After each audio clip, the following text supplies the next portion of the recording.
dangerous about him, like some of her colleagues here in town. Christopher Walken, Nick Nolte. And he was broad-shouldered, although that might have been down to the rest of him being so lean. "Uh-huh. Well, they're the ones we want the most," Lucille said, "the ones who don't love us back. The ones we think will love us if we just try that little bit more." "So, what are you doing?" the man asked. "Drink," she said, raising her own whiskey, "and feed cats." What you really want to know, I guess, is who I am. Well, I'm... She drank from her glass while considering which version to give him, the one for parties or the truth. She put down her drink and decided on the latter. Screw it. An actor who played one big role. Juliet, in what remains the best film adaptation of Romeo and Juliet, but which nobody remembers anymore. One big part doesn't sound like much, but it's more than most actors in this town get. I've been married 3 times, twice to well-off filmmakers, who I left with favorable divorce settlements. Also, more than most actors get. The third was the only one I loved. An actor and an Adonis, lacking in money, discipline, and conscience. He used up every penny I had, then left me. I still love him. May he rot in hell. She finished the contents of her glass, put it on the bar, and signaled to Ben for one more.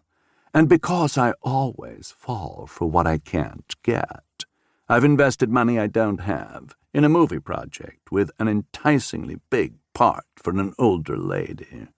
A project with an intelligent script, actors who can actually act, and a director who'll give people food for thought. In short, a project that any rational individual would realize is doomed to failure. So that's me, a daydreamer, a loser, a typical Angelino. The man with a J-shaped scar smiled. "Okay, I'm all out of self-deprecation here," she said. "What's your name?" "Harry." "You don't talk much, Harry." "Swedish?" "Norwegian." "You're running from something?" "That what it looks like?" "Yeah. I see you're wearing a wedding ring. You're running from your wife?" "She's dead." "Ah, you're running from grief." Lucille raised her glass in a toast. "You want to know the place I love the most? Right here, Laurel Canyon. Not now, but at the end of the 60s. You should have been here, Harry, if you were even born then." "Yeah, so I've heard." She pointed towards the framed photos on the wall behind Ben. "All the musicians hung out here. Crosby, Stills, Nash, and... what was the name of that last guy?" Harry smiled again. "The Mamas and the Papas," she continued. "Carole King, James Taylor, Joni Mitchell." She wrinkled her nose, looked and sounded like a Sunday school girl, but she laid some of the aforementioned. Even got her claws into Leonard. He shacked up with her for a month or so. I was allowed to borrow him for one night. Leonard Cohen, the one and only, lovely, sweet man.